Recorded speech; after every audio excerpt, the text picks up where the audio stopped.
When you read things, you might think that you got the whole picture, but you never get the whole picture.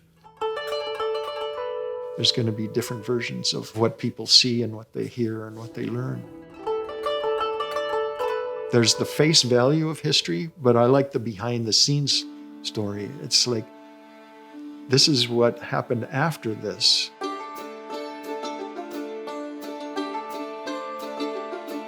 The first 18 years of my life was spent on the reservation until I graduated from high school. So growing up to a native dad and non-native mom, my dad was a tribal police officer early in my life.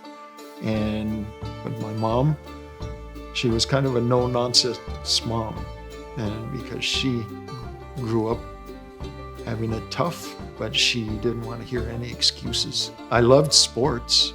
I was on our school's basketball team and baseball team. When I was in high school, we would have what was called homeroom or study hall in the library. I would read books, and I noticed as I would take these books out that this one person's name was showing up in all of these books, and I was impressed. It was like, wow, this person has read a lot of books, and I thought, I want to do that. I want to learn more, and I want to be known as someone who wants to know more. Before I was a junior, I didn't care about grades. I was just trying to survive. And all of a sudden, when I started getting interested in things outside of myself, all of a sudden I started showing up on the B honor roll and A honor roll, and I was reading quite a bit. I do remember two subjects that really interested me. One was the 1876 Battle of the Little Bighorn between Sioux and Cheyenne and the U.S. military, and the other one was the attack on Pearl Harbor. So when I went into the Navy, and a year later then, Ruth and I got married, every time we would drive between North Dakota and San Diego, if I saw a historical marker, I'd have to pull over and read it. It got so irritating to her. She didn't understand why. Why was I interested in old cemeteries and historical markers? And so she got to start thinking in her head, I hope he doesn't see that historical marker coming up ahead. And then when I would see it, she'd say, oh, here we go again. It wasn't until I was out of the Navy and back in Western North Dakota when history really became interesting to me. I didn't want to go back to small town North Dakota after the Navy. I remember saying, why are we back here in this small town North Dakota? This is what I wanted to escape from. And my father-in-law must have heard me complaining. And he said, have you ever been to the Medicine Hole at the Kilder Mountains? Well, I didn't know anything about Western North Dakota. I grew up in Eastern North Dakota. And I said, no, I've never been there. I don't know what it is. And so he drove us up to what's called the Kilder Mountains. It's about 30 miles outside of Dickinson. And we walked up on top of this butte, and there's this hole on the top of this butte, and it's called the Medicine Hole. But it was a beautiful sight. You could see forever on top of that butte. And we walked back down that butte, and we went to what's called the Kilder Mountain Battlefield. It's where Sitting Bull had his first encounter with the U.S. military in 1864. And on that site was a historical marker.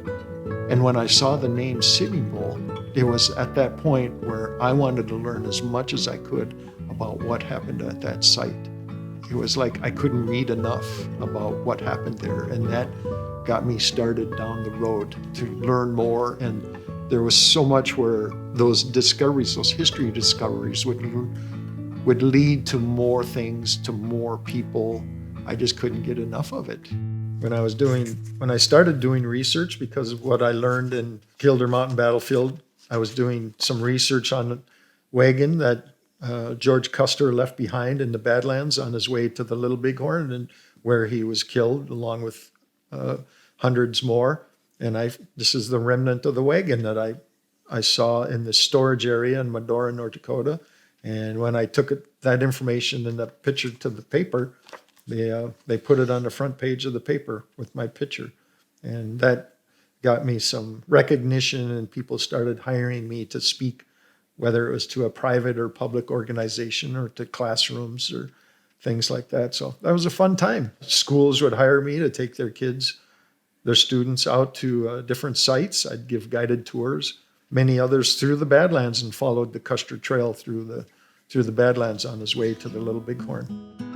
I was able to take people to sites where there were no markers, nothing there indicating what happened there, and I would read a passage from someone who was standing on that site and describing what happened that day or what they were seeing or what they were hearing. Those images and those sounds would come to Ruth or whoever else I would have with me, and that would intrigue them and entertain them. And that led to meeting other renowned historians, one from England who had written numerous books on the Native Americans, encountered other historical figures like Sitting Bull's great-grandson.